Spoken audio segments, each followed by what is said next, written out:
Hoje nós estamos realizando a primeira entrevista do Movas, nós somos o Movas, e a primeira entrevista vai ser com um sociólogo, representante estadual do PSOL e também auxiliar administrativo do HC, Bernardo Piloto. Agradecemos ele. E a nossa primeira pergunta vai ser, você que faz parte do PSOL, significa socialismo e liberdade, e o que ele traz de socialismo e liberdade para a nossa política? Olha, primeiro o pessoal escolheu esse nome, né, Socialismo e Liberdade, porque nós quisemos demarcar claramente a nossa oposição às experiências socialistas que já existiram no mundo, né?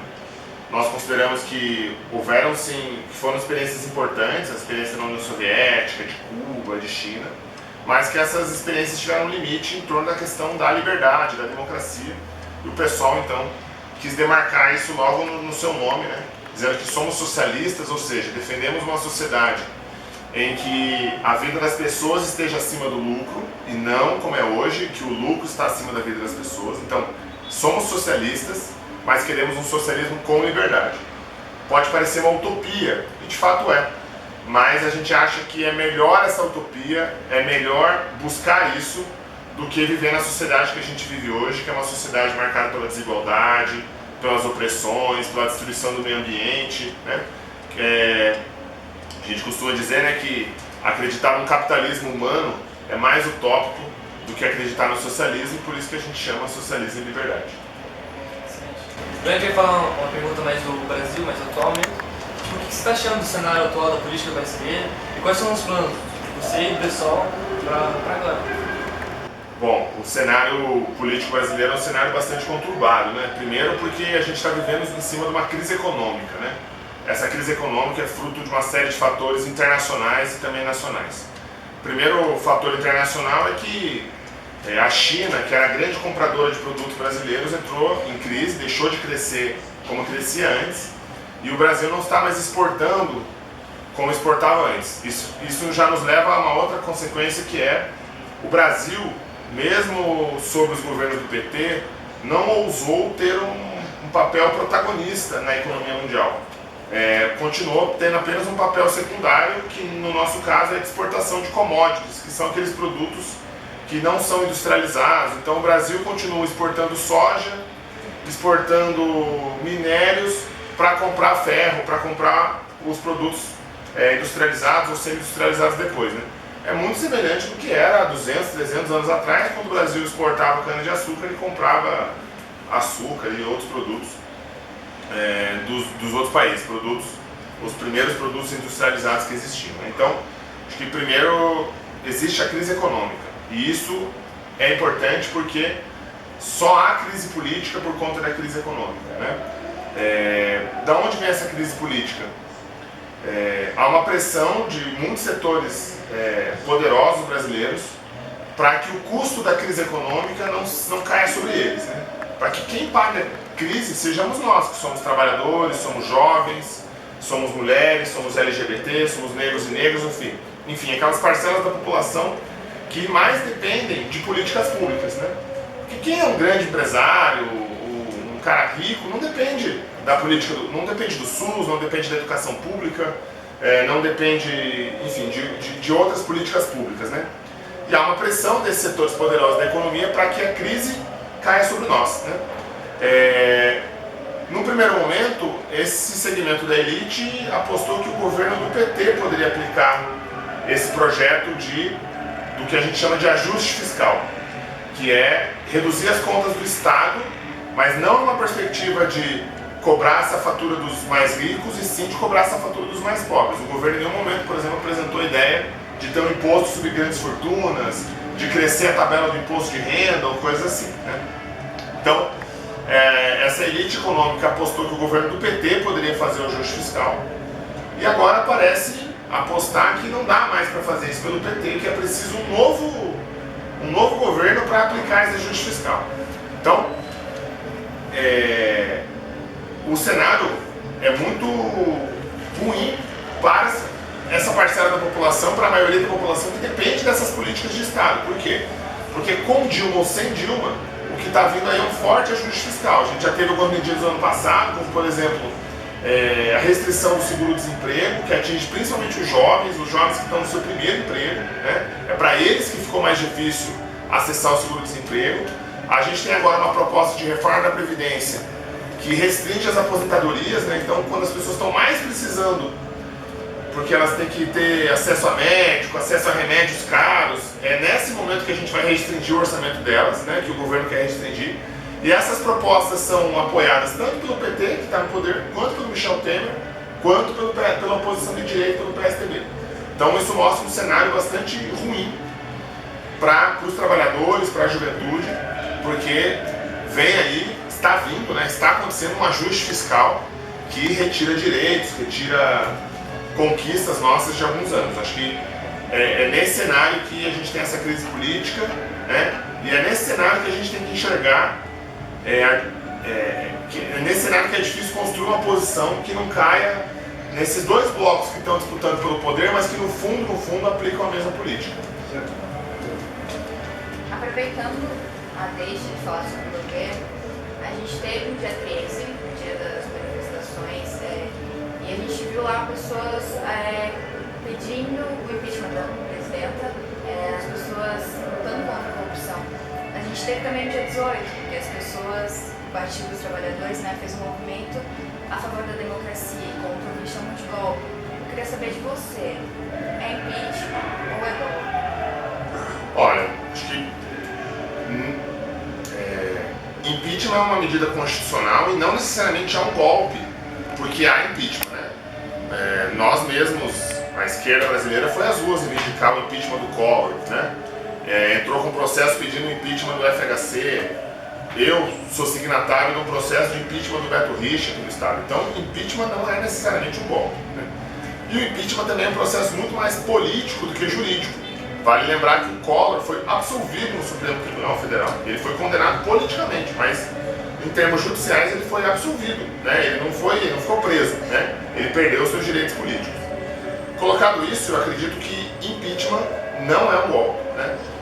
O impeachment da Dilma hoje, o pedido de impeachment, é baseado em medidas concretas, como por exemplo as questões de corrupção, né? É fato que há corrupção no governo, não se pode passar a mão na cabeça em cima disso, né? E é um processo muito mais em termos políticos do que jurídicos, né? O impeachment também parte de um sentimento de indignação da população que se sentiu enganada na eleição, né? E que está vendo o seu emprego acabar, está vendo a conta de luz crescer, a gasolina aumentar, enfim, está vendo várias coisas que ela tinha antes, né? Então a população, muita gente comprou carro nos últimos 10 anos e agora não está conseguindo pagar, porque não consegue pagar o financiamento e porque está muito caro manter um carro por conta do aumento da gasolina e outras questões, né? Então, o impeachment, ele vem baseado nesse sentimento de indignação, ele se aproveita disso para pedir impeachment. Bom, por que o PSOL hoje vai votar, se a votação fosse hoje, estaria votando contra o impeachment da Dilma? Porque nós entendemos que o que vem depois do impeachment não é diferente do que está aí. Vem o ajuste fiscal que a Dilma está tentando impor ou um ajuste fiscal ainda pior. Nesse sentido que não cabe a nós apoiarmos esse impeachment, né? Porque nós entendemos que a principal mobilização que nós devemos apoiar é pelos direitos dos trabalhadores. Infelizmente, quem acabou dirigindo, né, quem é a voz dessas manifestações que foram às ruas, dessas pessoas que foram às ruas no dia 13 de março, são setores muito retrógrados da política brasileira. Ainda que alguns sejam jovens, né, mas eles representam ideias muito velhas, porque eles querem retirar direito dos trabalhadores e não melhorar. Eles se aliam com políticos que defendem que as mulheres têm que receber menores salários, que são contra políticas de apoio à população LGBT, são contra o casamento de pessoas do mesmo sexo, enfim, defendem políticas que a gente imaginava que iam ficar lá no século XX e não iam vir para o século XXI, mas infelizmente continuam, né? Então, é por isso que nós não vamos votar até esse momento a favor desse impeachment, porque o que vem depois desse impeachment significa um retrocesso em relação ao que a gente tem hoje, né? Isso não nos leva a defender o governo Dilma, nós achamos que o governo Dilma é indefensável por aplicar todas essas políticas, por mentir na campanha eleitoral, né? Se a Dilma tivesse falado a verdade na campanha eleitoral, ela não tinha ganho, certo? Porque ela ia falar, olha, tudo que o Aécio está falando que vai fazer, eu vou fazer também. Ela cresceu na campanha eleitoral quando ela falou que o Aécio ia tirar direitos dos trabalhadores, quando o Aécio falou que o Aécio ia cortar a verba da saúde e da educação, e por isso que ela ganhou, porque a parcela da população que não quer retirar de direitos, que quer uma saúde e uma educação melhor, votou na Dilma. E aí as primeiras medidas dela, né, desde então, desde que ela assumiu o segundo mandato, são todas ao contrário do que ela disse na campanha. Você se candidatou a governador em 2014, pelo Paraná, e se você fosse eleito, você ia estar atuando agora, nessa crise política, crise econômica. E na sua visão, quais medidas você analisaria para amenizar essa crise econômica no Paraná e talvez no Brasil também? Olha, em primeiro lugar, auditar as contas do governo, né? O Beto Richa fala que há uma crise, que ele não tinha dinheiro, por isso ele pegou dinheiro dos professores, por isso ele não queria dar aumento. Ué, quem garante que tem essa crise? Cadê as contas? Cadê a transparência? Primeira coisa, primeira medida que nós tomaríamos se fôssemos eleitos seria uma auditoria nas contas do governo. Segundo, cobrar mais daqueles que são mais ricos, né? A estrutura de impostos no Brasil, ela é injusta. Quando nós vamos no mercado e compramos um saco de feijão, nós pagamos o mesmo imposto que o Eike Batista quando ele vai no mercado e compra um saco de feijão. Só que esse imposto custa muito mais pra gente do que pro Eike Batista, certo? Porque na hora do consumo nós somos todos iguais. Mas na hora de receber o salário nós não somos todos iguais. Ou seja, nós defendemos que haja cobrança de impostos na renda, na propriedade, porque daí dessa maneira você consegue cobrar mais dos mais ricos, né? É um pouco assim no Brasil, mas é muito tímido, né? A diferença de IPTU entre o Batel e o Distrito Cercado é menor do que deveria ser. Quem mora no Batel tinha que pagar muito mais IPTU do que quem mora no Distrito Cercado. Quem tem uma BMW tinha que pagar muito mais IPVA do que quem tem um Fusca, um Gol, um Celta, enfim, um carro mais popular. Isso também são medidas importantes a gente aplicar, né? E também começar a produzir uma mudança na matriz econômica do Estado. Se o Brasil depende da exportação de commodities, o Paraná depende vezes 10, né? O Paraná é o celeiro do Brasil, né? Mas a gente acha que o Paraná tem que deixar de ser o Paraná celeiro para ser o Paraná alimentador. Porque a gente está exportando soja para a China enquanto tem gente aqui no Paraná passando fome. Nós defendemos que a nossa prioridade tem que ser produzir arroz e feijão para ninguém passar fome do que exportar soja para a China, né? Isso seriam medidas que a gente acredita que ajudariam a gente a superar a crise econômica, ainda que o Paraná não seja uma bolha, né? Não seja isolado no restante do Brasil, e certamente nós passaríamos por momentos de dificuldade também por conta dessa crise que não é nem nacional, é internacional. Eu ia falar até sobre o imposto progressivo, só que já foi respondido. Você quer passar? Não? Você quer passar? Pode ser. Pode. Outro dia que a gente foi também, foi no dia 17, né? Da passeata dos professores. E lá a gente conversou com as pessoas, eles me falaram sobre parcelamento e atraso de salário, sobre a destinação de sala para eles por locação. Alguns reclamando de que não tem professor para dar aula. E dentre outras reclamações de estrutura mesmo, que a gente sabe que a nossa escola pública é muito defasada, né? Eu queria saber de você, como possível candidato até para governo do Estado, por que a nossa educação é assim, sabe? Eu fico muito na dúvida se pode fazer, por que não se faz? Olha, é importante, né, dizer que a educação não é prioridade, a educação pública, nem em âmbito federal, nem em âmbito estadual, nem em âmbito municipal, assim como a saúde.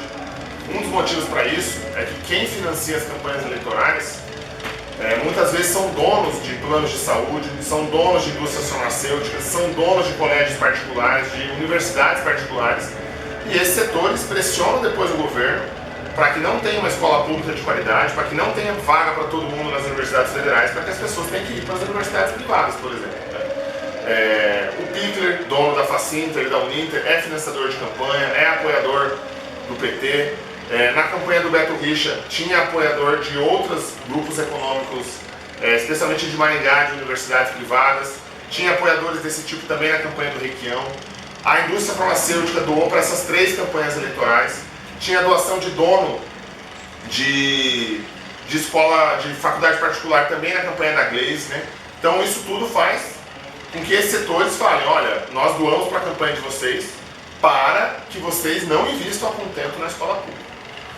Tudo que é público na nossa sociedade é fruto da luta daqueles que precisam do público para ter acesso.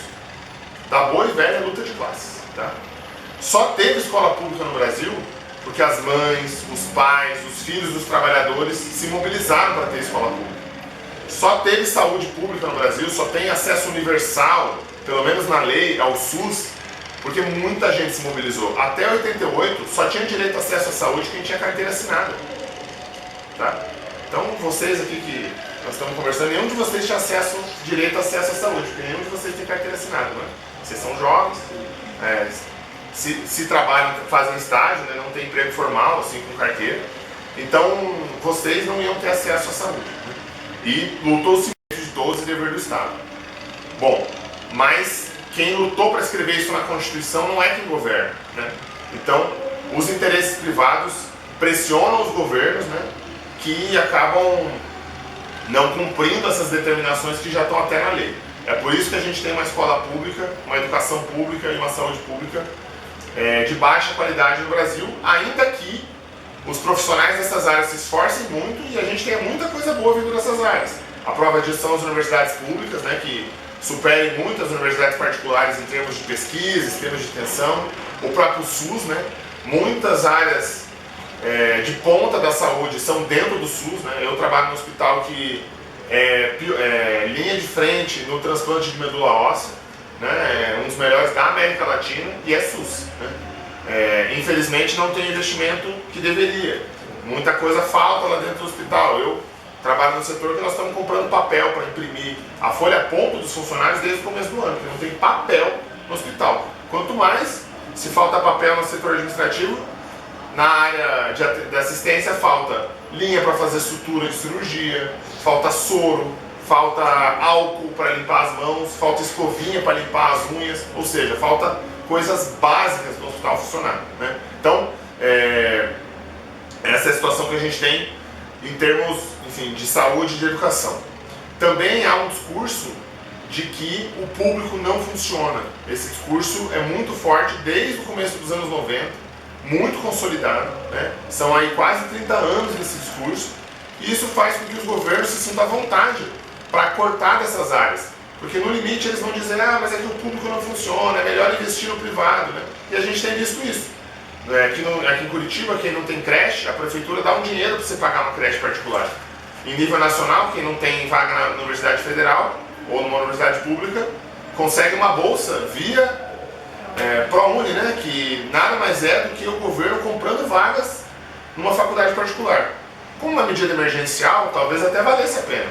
Mas veja, já são 14 anos dessa política, né? Quantas vagas não poderiam ter sido construídas nas universidades públicas com esse dinheiro? Com certeza muitas. Mas ainda se tem uma prioridade para o particular, para o privado, do que para o público. Bom, você acabou de falar sobre o Hospital das Clínicas, que é onde você trabalha, que ano passado ele passou por um processo de uma terceirização que se assemelha um tanto quanto a uma privatização, né? Você não cogita a privatização como uma saída para uma crise financeira? Olha, em nível mundial isso tem acontecido, né? O que acontece quando tem uma crise econômica? Quem lucrava 10 passa a lucrar 5. Mas o cara não quer lucrar 5, ele quer continuar lucrando 10. Como é que ele faz para continuar lucrando 10?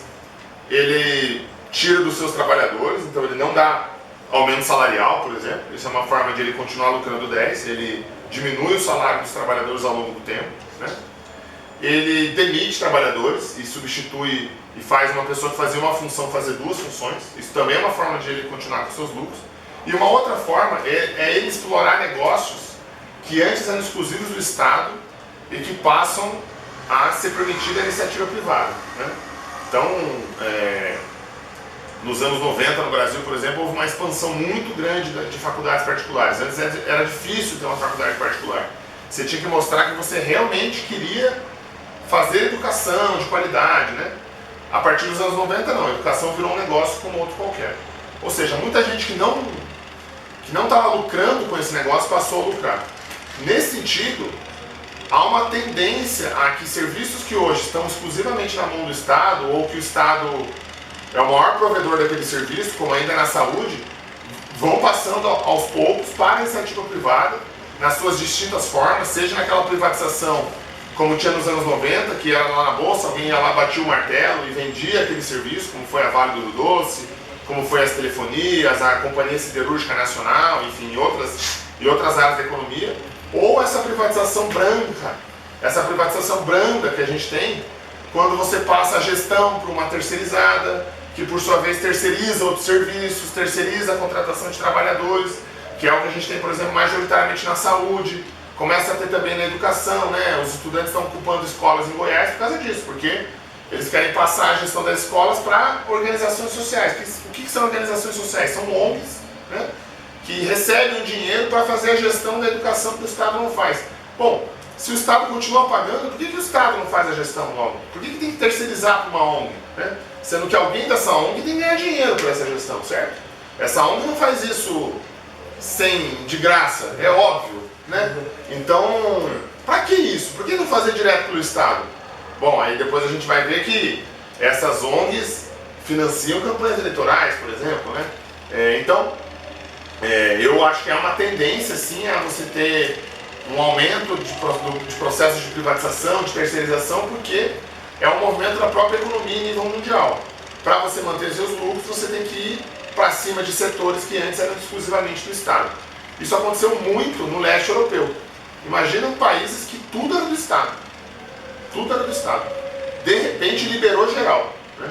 Muita gente ganhou dinheiro com isso. Inclusive essas máfias que investem em futebol, no Chelsea, o Boris Berezov, esses caras aí, é tudo cara que ganhou dinheiro com o fim da União Soviética, porque tudo era do Estado, né, ou quase tudo, e de repente tudo passa para a mão privada. E esses caras ganharam muito dinheiro, né, se expandiu a possibilidade do mercado capitalista de uma forma muito grande, né? E, enfim, por que os Estados Unidos estão indo para Cuba? Por que o Obama foi para Cuba, gente? Porque ele gosta de Cuba? Porque ele foi convencido por Cuba? Não, gente. Porque é mais um setor para os Estados Unidos investir e as empresas americanas tirarem lucro. É o mesmo motivo que o Brasil fez um porto lá em Cuba. Não é porque o Brasil é bolivariano, porque o governo do Brasil é bolivariano, porque a Dilma é comunista, nada disso. Isso é a visão míope e tosca que essa galera, essa direita brasileira que não consegue enxergar um palmo à sua frente tem. O Brasil foi investir em Cuba porque está trazendo lucro para as empreiteiras brasileiras. Está trazendo lucro para a Odebrecht, para a OAS, para a Queiroz Galvão, né? Enfim. Assim como o Brasil investiu em Angola, assim como o Brasil investiu na Líbia, no Iraque, enfim, numa série de países da África, do Oriente Médio, durante muitos anos. Falei agora de Angola e tal, lembrar de um fato que é bem importante, pouco conhecido. Angola, né, ficou independente de Portugal em 74. Bom, o Brasil era um bom país para se investir, né? Bom entre aspas, né? Porque eles falam português e tal, tem até uma proximidade linguística, né, que ajuda, né? Imagino que investir no Iraque seja muito mais difícil, né? Já tem uma barreira cultural ali bem forte, né, que é a língua. Bom, e no Brasil a gente tinha o governo militar em 74, estava o auge do governo militar.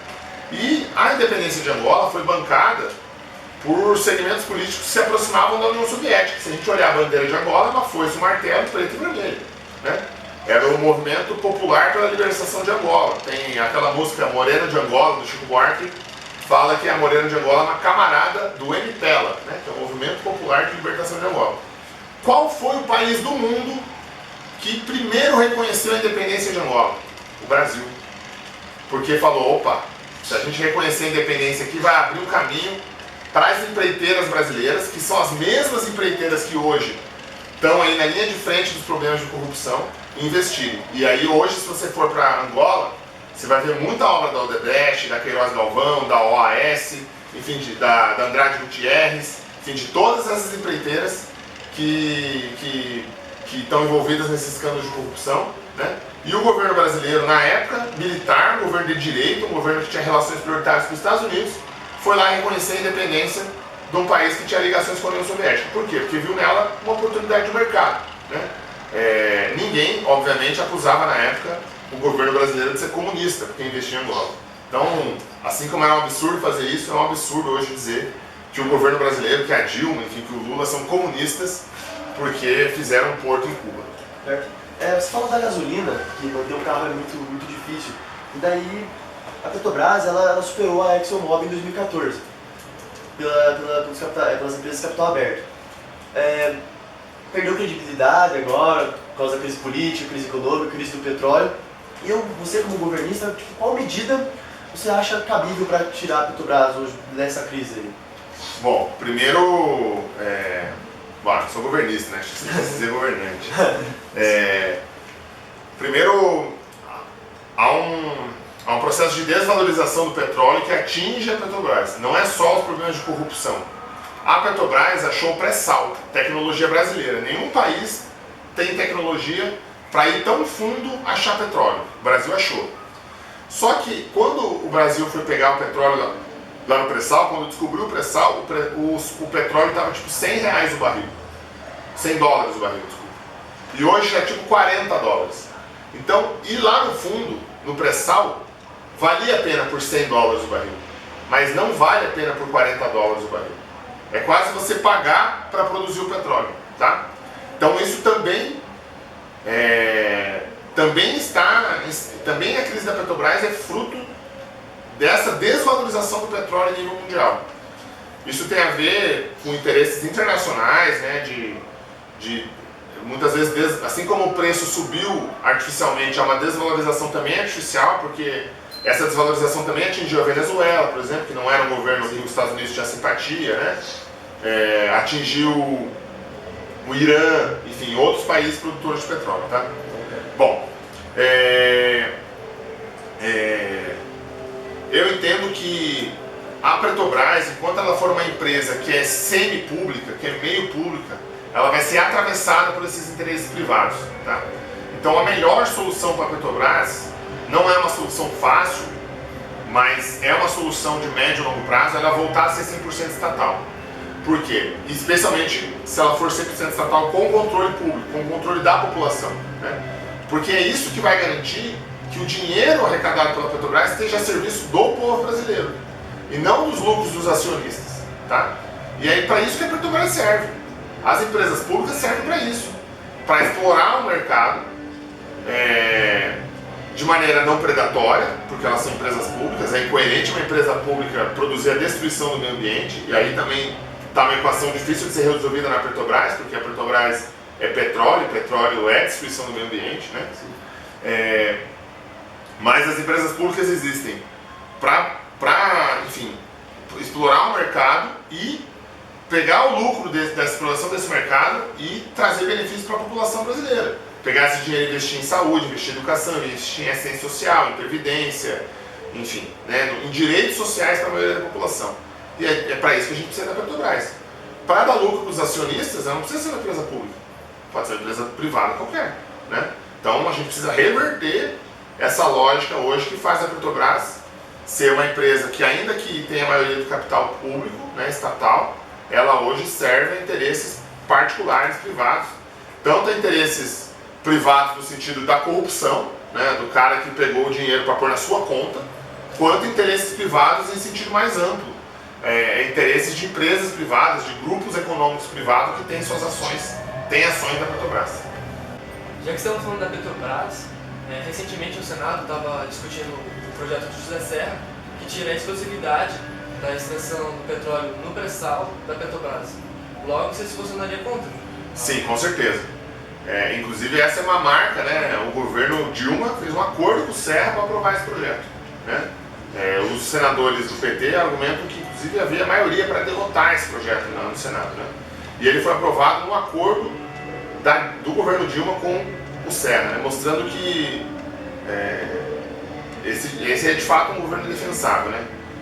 Abrir para o capital estrangeiro explorar o pré-sal significa você permitir que empresas que não vão sofrer as consequências da exploração do pré-sal ou explorem, né? Porque se der alguma cagada no pré-sal, o dono da ExxonMobil, a Texaco não vão sofrer consequência nenhuma, certo? Quem vai sofrer a consequência somos nós brasileiros, né? Assim como o o dono lá da mineradora lá da Vale de Mariana pica a mula, vai para fora, e quem está sofrendo as consequências é a população que dependia daquele rio, enfim, tanto em termos extrativistas quanto em termos de turismo, para viver na praia, né, tudo onde aquele desastre repercutiu. Né? Então, abrir o pré-sal para empresas estrangeiras explorarem significa permitir que empresas que nem vão sentir a consequência dessa exploração predatória façam essa exploração, ganhem muito dinheiro. Se alguma coisa der errado, o problema é dos brasileiros e não de quem está explorando. Mudando um pouco esse panorama político, todos os dias as mulheres morrem em clínicas clandestinas de aborto, né? E não só morrem, mas o aborto não é só ali na clínica, vem depois, como carga psicológica, de trauma, de arrependimento. Muitas mulheres ficam incapacitadas de ter filhos, enfim, é um problema de saúde pública. Qual a sua opinião sobre o aborto, a legalização? O PSOL, né, e eu particularmente, somos a favor da legalização do aborto. Tá?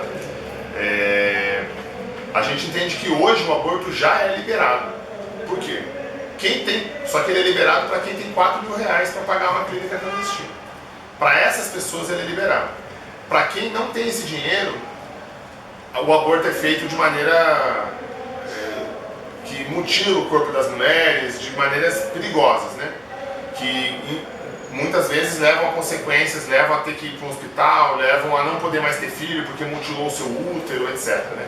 Então nós defendemos a legalização no sentido de evitar esses problemas e de atender as mulheres que têm uma gravidez indesejada. Né? Atender pelo SUS com uma rede que tenha assistente social, tenha psicólogo, tenha, enfim, uma equipe de saúde que possa acolher essa pessoa. Lá no hospital onde eu trabalho, um dos maiores atendimentos no pronto atendimento na maternidade é por curetagem, que em geral é um procedimento feito após um aborto ou espontâneo ou um aborto provocado. Né? E é uma hipocrisia, entendeu? Porque anota lá curetagem e ninguém, porque como é proibido, né, ninguém vai conversar com aquela pessoa sobre o que aconteceu, sobre o que levou ela a isso, sobre que apoio que ela está precisando, etc. Né? Então acho que a política de legalização do aborto é uma política de defesa das mulheres, de defesa da vida das mulheres. Né? Também é uma política de entender que as mulheres têm que ter o direito a decidir sobre o seu corpo. Né? Acho que também nessa perspectiva é uma política que deve ser apoiada.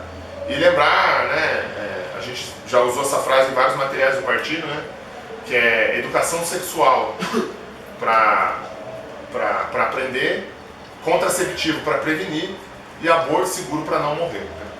Aí nós temos que investir muito nas duas primeiras fases disso, né? Na educação sexual e nos contraceptivos, na prevenção. Deixar de ser um tema tabu. Já melhorou muito, né? Mas continua sendo um tema tabu. E aí, como a gente não fala disso, a gente só vê o problema, o fim do problema, né? Quando já há gravidez indesejada, etc. Né? Também registrar que hoje, os casos onde a lei permite o aborto, é muito difícil fazer. Né? Em Curitiba, por exemplo, não há nenhum lugar na rede pública que faça abortos aprovados pela Justiça. Tá? Essa é, inclusive, uma medida que um prefeito poderia... né? Uma medida que não depende da legalização, da ampliação da legalização do aborto. Né? É uma política que depende, por exemplo, da Prefeitura, da Secretaria Municipal de Saúde. Né? Então, mesmo hoje, quando você consegue o direito a fazer o aborto, porque você sofreu um estupro, porque o seu filho, o seu feto é anencéfalo, porque, enfim, tem risco de morte para a mãe, etc., mesmo assim é difícil fazer. Então, a gente acha que precisa destravar esse debate na sociedade, precisa ser feito de maneira explícita, né, para que a gente limpe esse meio de campo, limpe esse tabu. Quando esse debate é feito de maneira explícita, a gente move as opiniões, tá? Só que qual é o problema? Hoje é feito de uma maneira na base do medo, na base de mitos, né? Como se legalizar o aborto significasse que o aborto fosse virar um método contraceptivo, que é mentira, né? Os países que legalizam o aborto têm diminuição dos casos de aborto, justamente porque a equipe que atende a pessoa antes do aborto muitas vezes convence a pessoa a não fazer o aborto, né? E assim sucessivamente. Eu queria saber sua opinião sobre preconceito, Hoje dizem que no Brasil não existe racismo, ou dizem que o racismo é escondido, não é igual nos Estados Unidos. Não só o preconceito racial, como o preconceito contra as mulheres, LGBT, deficientes físicos também. Em geral, qual que é a opinião sobre isso e como a gente pode, vamos dizer assim, acabar com esse preconceito? Olha, os preconceitos existem, né? Aí milhões de dados para provar isso, né? E sobre o preconceito racial, que é aquele que é dito. Ninguém nega que é machismo, ninguém nega que é preconceito contra a população LGBT. Mas muita gente nega que há racismo, né? E eu gosto de contar uma história, né? Gosto não. Sempre conto uma história, não gosto dessa história, né? Eu morava num prédio aqui no centro, né? E durante a campanha eleitoral e tal, muita gente ia na minha casa para fazer reunião e tal. Às vezes tinha que ficar até mais tarde, decidindo as coisas da campanha, enfim, né? Essas coisas. Às vezes tinha gente que dormia lá, porque né, ficava tarde e tal. Bom. E aí os porteiros já liberavam a entrada, né?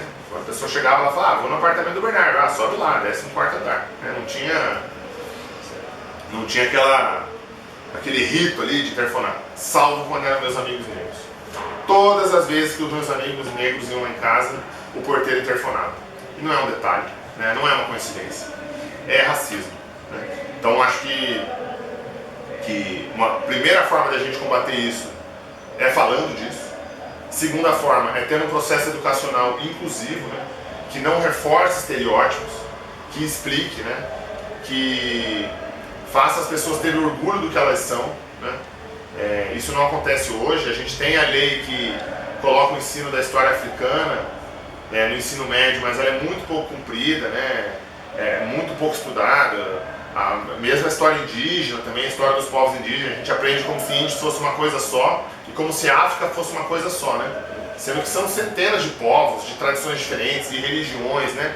Inclusive quando você vai estudando, você acha maravilhoso, porque é uma cultura muito rica, assim, e que a gente perde o direito de aprender, porque na escola nos é ensinado, vem os africanos, tinha os indígenas aí, mas o que importa é os europeus, né? É claro que a história da Europa é importante, mas ela não é a única história, né? Então, acho que é muito importante a gente ter medidas também no poder público no combate ao preconceito, né? O poder público reconhecer que o Brasil, por exemplo, é um estado racista, né? Que há a LGBTfobia, né? Curitiba é uma das cidades, inclusive, que mais mata travestis e transexuais, né?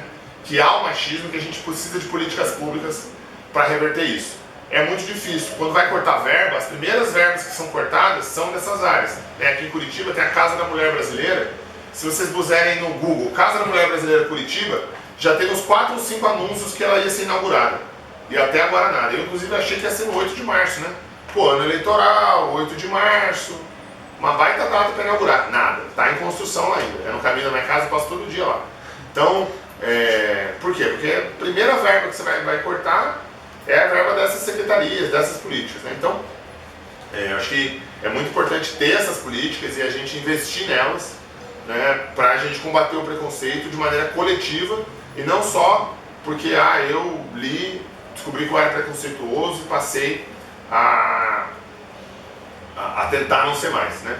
E é um processo diário de desconstrução, porque mesmo aqui no partido, onde a gente discute muito isso, muitas vezes a gente se pega sendo racista, sendo LGBTfóbico, sendo machista, né, especialmente, e porque é assim que a gente é ensinado, né? A gente precisa combater isso diariamente. É muito difícil, mas é preciso, porque o machismo, a LGBTfobia, o racismo, ele destrói a vida das pessoas, né? É de fato uma coisa que é destrutiva, coloca as pessoas para baixo, enfim, né?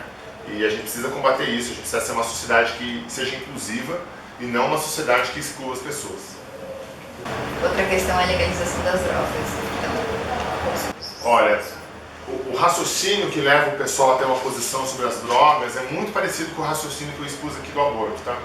As drogas já são liberadas no Brasil, certo? Quem quer comprar, como dizia a música do Gabriel Pensador, é mais fácil que pão, tá? É mais fácil que pão. Bom, só que hoje ele é um mercado ilegal. O que significa ser um mercado ilegal? Primeiro, não paga impostos. Segundo, se você comprar e não pagar, cara não vai te pôr no SPC, no Serasa, ele vai te assassinar. Terceiro, se você comprar um produto de má qualidade, você não vai no Procon reclamar. Você vai consumir aquele produto e vai te fazer mal.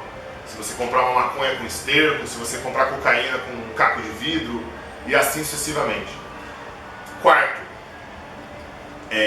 a chamada guerra às drogas é no fundo uma guerra aos pobres, porque é o que permite que a polícia vá nas favelas, vá nas comunidades pobres e arregace com a moçada, né?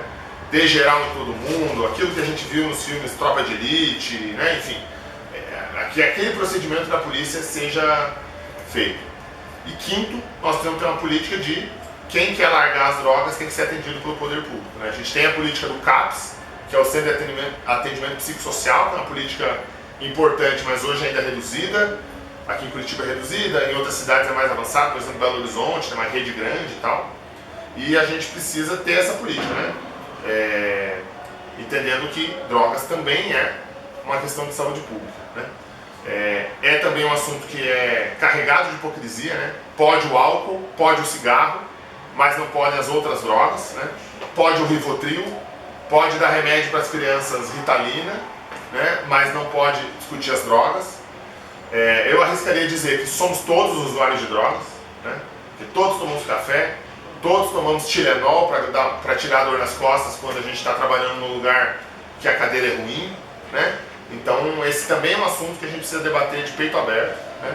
E o pessoal tem uma posição por regulamentar, né, a produção, a venda e o consumo de drogas, né? A gente quer fazer o que é feito no Brasil com os remédios de tarja preta, com os agrotóxicos, é isso que a gente quer fazer com a maconha e com as outras drogas. É um processo muito semelhante ao que aconteceu no Uruguai. É diferente da Holanda. Na Holanda você pode consumir, mas você não pode produzir. Ou seja, resolveu só o problema individual de cada um. Eu vou lá no coffee shop e consumo. Mas a compra da maconha continua sendo um tráfico, certo? Você não pode produzir, você tem que comprar de algum lugar ilegal. E aí não resolve o problema, porque nós queremos especialmente combater o tráfico, né? E a gente acredita que a melhor forma de fazer isso é pela regulamentação, pela legalização e não pela proibição, política que já é implementada aí há 30, 40 anos e que não deu certo, né? Certo, posso fazer? Então você acha que tipo, acaba se tornando um ciclo vicioso, esse ódio contra a polícia sendo mais truculenta por causa das drogas? Sim. A ação da polícia, né, violenta e a reação a isso, né, é muito fruto dessa guerra às drogas, com certeza. É também fruto da gente ter vivido 21 anos sobre ditadura militar, onde essas polícias foram sendo especializadas em fazer tortura, em fazer as pessoas abrirem o bico, né? O que significa isso? Torturar. Torturar até que a pessoa fale, ainda que fale uma mentira, né? Mas fale, né? E a gente, enfim, o que é ensinado hoje nas academias de polícia é fruto disso, né? A gente tem hoje, no comando das academias de polícia, coronéis, sargentos, enfim, que foram ensinados na ditadura militar. E isso vai gerando um processo difícil de ser revertido. Nós defendemos no pessoal a desmilitarização das polícias, né, entendendo que não é preciso ser militar para ter segurança, né, entendendo que é uma política que é boa para quem é atendido pela polícia, porque hoje a polícia brasileira trabalha como se a gente estivesse numa situação de guerra. Inclusive os regimentos internos são todos... Mas quem que é o inimigo dessa guerra? Nós, a população. Não tem outro inimigo, certo? O Brasil não está em guerra, né? E seria bom também para os policiais, porque os policiais hoje não têm acesso a direitos, não tem, por exemplo, jornada de trabalho regulamentada, né? Eles trabalham até 60 horas semanais, por exemplo, no Paraná, bombeiros trabalham até 50 horas semanais. Enfim, então, a gente ter a desmilitarização permitiria também que esses policiais tivessem autonomia para se contrapor a ordens, né? Um policial que estava no 29 de abril, no centro cívico, se ele não cumprisse as ordens de bater nos professores, bater nos servidores, ele ia ser punido internamente na polícia, né?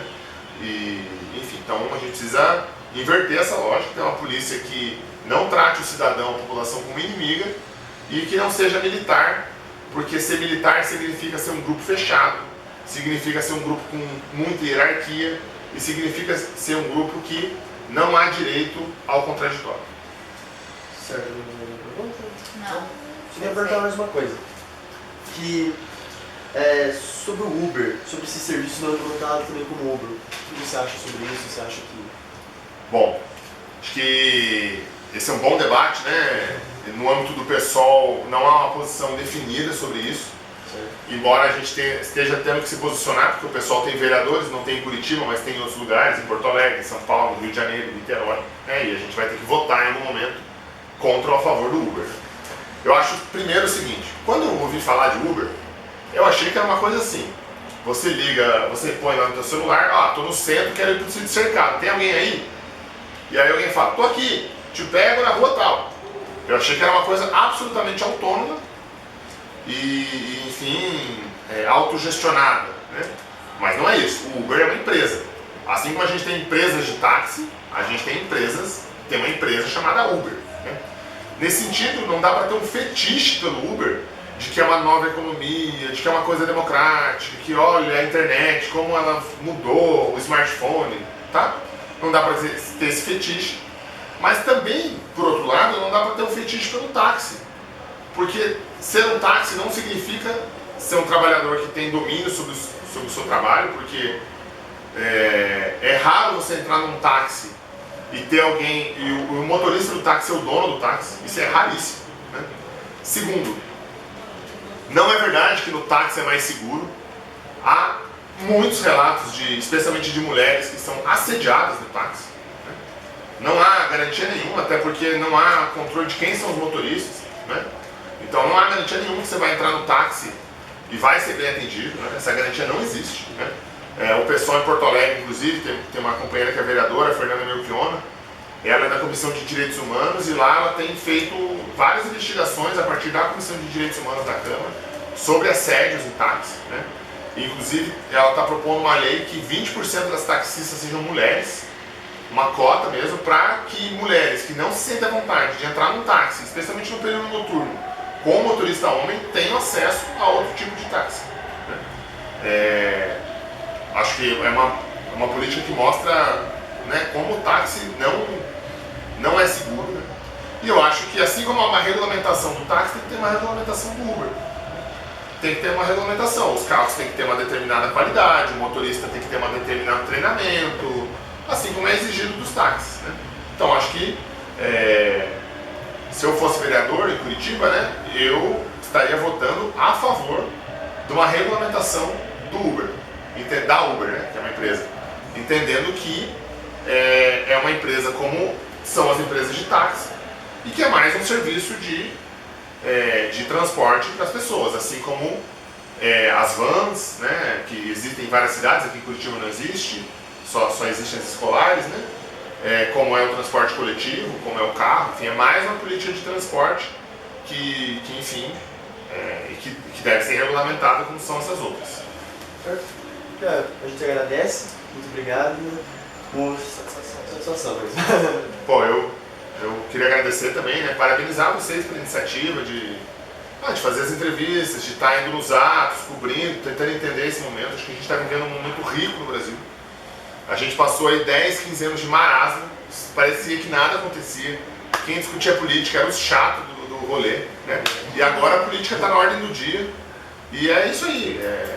Ainda que muitas vezes não esteja sendo discutida da melhor maneira, né?